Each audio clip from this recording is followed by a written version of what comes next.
Океандын ары жагында жайгашкан Американын полициясын көргөн болушуңуз керек. Алардын күч органдарына укуктуу болушунча берип, мыйзам бузгандарды биздей болуп чекесинен сылап отурбайт. Кылмыш кылган кишини мындай коюңуз,ийненин көзүндө шек жаралса, колу бутун кайрып, сүйрөп кеткенин көрүп эле жүрөбүз. Тартипти тиешелүү деңгээлде орнотуп алышкан. Эли да бул көрүнүшкө көнүп бүтүптүр.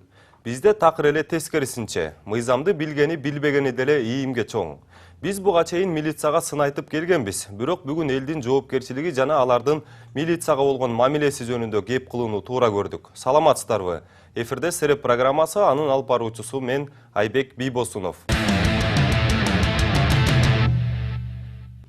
Кыштын алгачкы күндөрүндө Бишкек шаарынан милиция кызматкерлери сабалды. Сабалганда дагы жоон топ таксистерден катуу токмок жешти.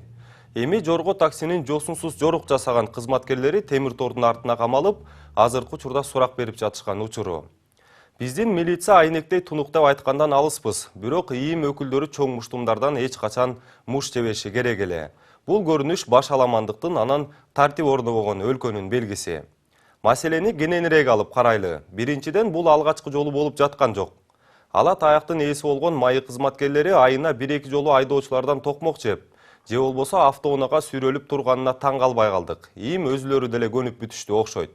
Экинчиден, ийим өкүлдөрүнө запкы жедиргендерди тиешелүү жазалай албай келебиз. Жон териси менен жоопкерчиликти сезбеген жаран кантип милицияны сыйласын?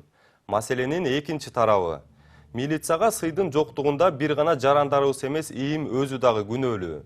Сыйга ишеничке айнектей тунук кадамдар менен жетиш керек. Өзүлөрү түзөлбөй турган болсо, эл арасынан кызыл камчылар, мыйзам менен эсептешкиси келбегендер четтен чыга берет. Бирок бул көрүнүш милицияны басынтса, аларга кол көтөрсө болот дегенди түшүндүрбөйт жана укук дагы бербейт. Бүгүнкү күндүн милициясы албетте идеалдуу эмес, мүчүлүштүктөрү толуп жатат. Бир карын майды чирите турган кумалактар дагы алардын арасында көп эле кездешет. Бирок канча жаман айткан менен өлкөдө тартип орнотуу жаатында күч органдарынын өкүлдөрү күнү түнү маянанын аздыгына карабай иштеп жатышат. Милиция жалгыз, алсыз орган. Аларга ар дайым биздин колдоо керек. Милициянын сабалышы бул өлкө үчүн жакшы жаңылык эмес. Бул окуя бүгүнкү милициянын жана жарандарыбыздын аларга болгон мамилесин толук түрдө көрсөтүп койду. Мамилеси жакшы эмес.